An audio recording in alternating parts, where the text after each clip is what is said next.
Good morning, children. Today we will start the new chapter, that is the chemical bonding. And for the chemical bonding, let us see some questions are there, like why do atoms combine with the other atoms? So why they are combining with each other to form compound? And the second is why a definite number of atoms are used to constitute a particular molecule. For example, you know hydrogen exists as H2 molecule, oxygen also exists as O2 molecule, but not at H3 or O5, etc.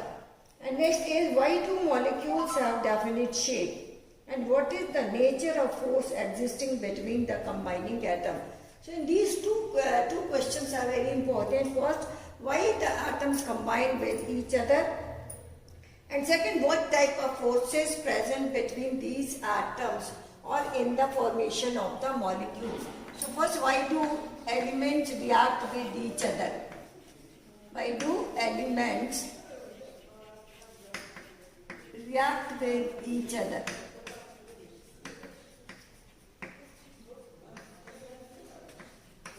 For this you study about the electronic configuration. Now the elements which have the unpaired electron in the orbitals, then they combine, because you are studying 10th class also, the one element combined with the other element to get stable electronic arrangement. Now we can take the example of hydrogen. You know the electronic configuration is 1s1, so it has one unpaired electron in the s orbital. The other atom is also having one unpaired electron, and that's why they combine and the s orbital will be completely filled. So in this way there is the sharing of the electron, and then you get the formation of hydrogen molecule. So the elements combine with each other to complete their octet or to get a stable electronic arrangement. That is the main reason. And to show the formation of the bond and other things, we write the Lewis dot structure that you studied in 10th class also, Lewis dot structure, because we have to represent the electronic configuration of the element. For this, hydrogen is represented as H1. This dot is representing the electron present in the hydrogen atom. So actually in the Lewis dot structure we write the symbol and then the number of electrons present in the outermost shell, and then this structure is called as Lewis dot structure. So this is for the hydrogen. Then we can write for the sodium also. Then we can write for the magnesium. Magnesium has 2 electrons in the outermost shell. Then we can write for the aluminium. Aluminium has 3 electrons in the outermost shell. So this symbol includes the inner filled shell, and this electron is present in the outermost shell. Then we can represent for the nitrogen. Nitrogen contains 5 electrons in the outermost shell. Then for the oxygen, that contains 6 electrons in the outermost shell. So this is the representation of the number of electrons present in the outermost shell. So this is called as the Lewis dot structure, because we have to represent the formation of the bond and then the type of the electrostatic type of the forces which are present between the atoms. So this is the representation, and then you can write one element of the 17th group, that is the fluorine, that is having the 7 electrons. So these are the elements, they are having the different number of electrons in their outermost shell.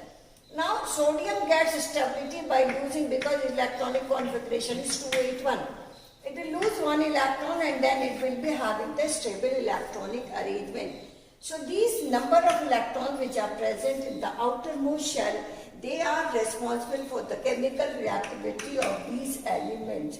So these atoms which are having the number of electrons present in the outermost shell, these electrons are responsible for the chemical reactivity of the element, and then they will decide what type of bond will form when it will combine with the other element.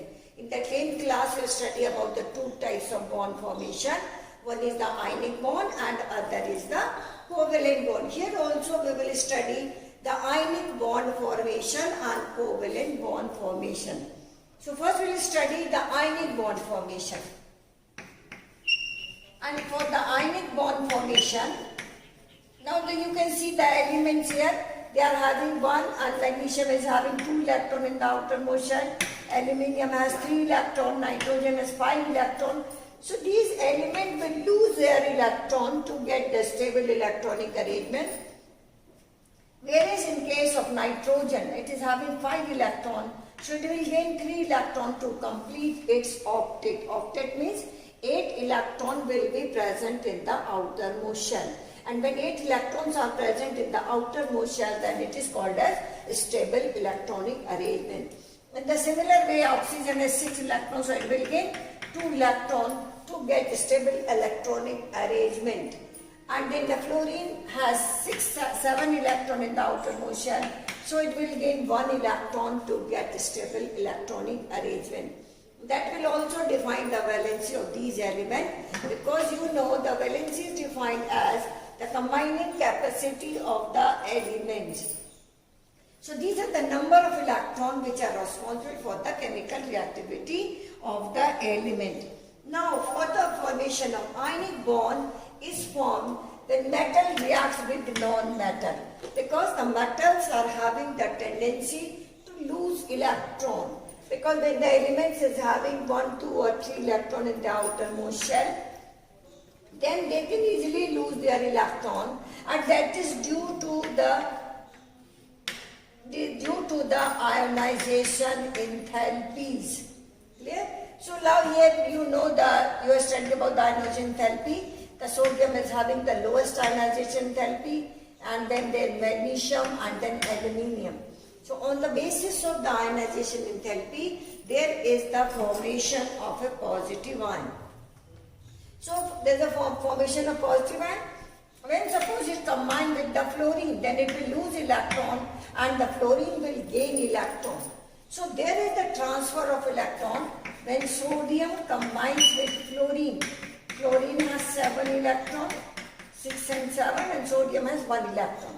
So when sodium loses 1 electron, then it is converted into sodium ion, and fluorine is gaining 1 electron, so it is converted into fluoride ion. And then there is the formation of positive ion as well as negative ion. So cations and anions are formed due to the loss or gain of the electron. When there is the loss of electron, then there is the formation of the cation. When there is the gain of electron, there is the formation of anion. So when an ionic bond, when the ions are formed, then these ions, because they are having the opposite charges, so they are having the electrostatic force of attraction. The force of attraction working between oppositely charged ion is called as electrostatic force of attraction. Is called as electrostatic force of attraction. So due to this force of attraction, these two ions bind together, then this force of attraction is called as ionic bond. Now the force which is required to hold oppositely charged ions together is called as ionic bond. So now we can define the ionic bond either in terms of electrostatic force of attraction or in terms of the binding force, whatever it be. So we can define the ionic bond, and a bond which is formed between oppositely charged ions in the form of electrostatic force of attraction is called as ionic bond. So ionic bond is the force which is required to hold oppositely charged ions together. Yes, so now we can define the ionic bond. Ionic bond may be defined as the electrostatic force of attraction holding the oppositely charged ions. Or we can define the force which is required to hold oppositely charged ions together is called as ionic bond. So this is the definition for the ionic bond. Or you can say the ionic bond is formed by the transfer of electron. The electron from an element is transferred to the shell of the other element. So we can also define ionic bond in terms of transfer of electron. So chemical bond which is formed by the transfer of electron is called as ionic bond. So we can write any definition for the ionic bond. Now this is another example for the formation. Now the sodium belongs to the first period, electronic arrangement is 281, atomic number is 11. So 11 is the atomic number for the sodium, electronic arrangement is 281.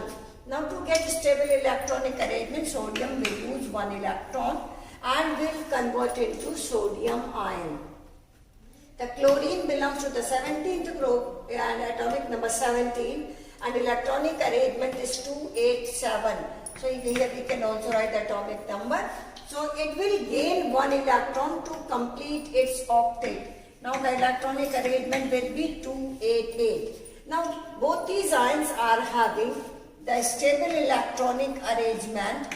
It is having 8 electron in the outermost shell. The chlorine is also having the 8 electron in the outermost shell, and then there is the formation of positive and negative ions. Then these ions join together by the electrostatic force of attraction, where the force is developed in between the sodium and chloride ion, and then there is the formation of sodium chloride.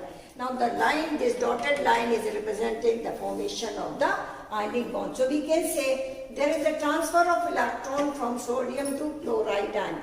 Or when we represent in the Lewis dot structure, we can represent by writing the sodium, the Lewis dot structure. Then chlorine is having the 7 electron in the outermost shell, and this electron will be transferred here. Then there is a formation of sodium ion and the chloride ion. So this is the representation according to the Lewis dot structure, and this is the representation by the loss or gain of electron. Now this is another example. This is formation of calcium chloride. The calcium atomic number 20, electronic arrangement is 2882.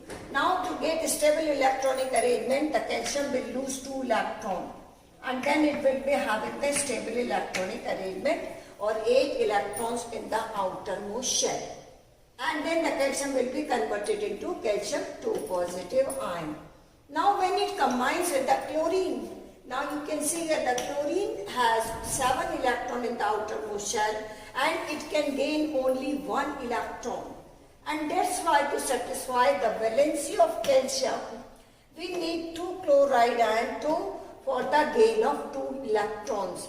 And that's why I have taken here the 2 chlorine atom, electronic arrangement 287, 1 chlorine atom will gain 1 electron. So there's the formation of 2 chloride ion, and then the formula for the calcium chloride is CaCl2. Now in case of ionic bond, this is also called as electrovalent valency. And these are called as electrovalent compound. Compound which are formed by the oppositely charged ions are called as electrovalent compound, and this valency is called as electrovalency because it is formed due to the transfer of electron. So in this way we can represent the formation of the different compound by the loss or gain of the electron. Now we can write, suppose with the calcium is written here, we can write with the oxygen. Oxygen electronic arrangement is 2,6. The oxygen can gain 2 electrons to get the stable electronic arrangement of 2,8, and then it is converted into 2-. Now when this calcium combined with oxygen, its formula will be CaO, because the calcium will lose 2 electrons and these electrons will be gained by the oxygen atom, and then the formula will be calcium oxide. Here the valency of calcium is 2 and valency of oxygen is also 2. Calcium can lose 2 electrons and oxygen can gain electron. So gain or loss is equal, that's why the formula will be CaO. Now we can take the example of aluminium. Atomic number 13, electronic arrangement is 283. Now the aluminium can lose 3 electrons to get a stable electronic arrangement 3 positive, and the electronic arrangement is 2,8 with the loss of 3 electrons. Now when the aluminium combined with chlorine, it will need 3 chlorine atoms, because you have to write, we need here the 3 electrons, and then the formula will be AlCl3. The aluminium will lose 3 electrons and then we need 3 chlorine atom to gain 3 electron, and that's why the formula will be AlCl3. But when aluminium combined with oxygen, there's a different number of electron. The aluminium will lose 3 electron and oxygen will gain 2 electron. Now to equalize the number of electron, we can multiply it by 3 and this will be multiplied by 2. That means we have to take 2 aluminium atom and then the 3 oxygen atom. Then the number of loss or gain of electron will be equal. And then the formula will be Al2O3. So when there is the formation of aluminium oxide, that is an electrovalent compound, then we need 2 aluminium atom for the loss of 6 electron, and for gain of 6 electron we need 3 oxygen atom, and that's why the formula will be Al2O3. So these are some examples for the formation of the ionic compound. Either with the sodium, we can write with the potassium also, magnesium, different types of example we can take, and then we have to show how these ions are formed and then what is the formula of these compounds. You have to equalize the loss or gain of the electron, then you will get the formula of the different compound. Now in the formation of these compound, there is the energy changes also, because you have studied about the ionization enthalpy and electron gain enthalpy. In the next part, we will study about, we will take the ionization enthalpy and electron gain enthalpy, or you can say the condition for the formation of ionic compound. What are the conditions are there, or what are the factors by which the ionic compounds will form.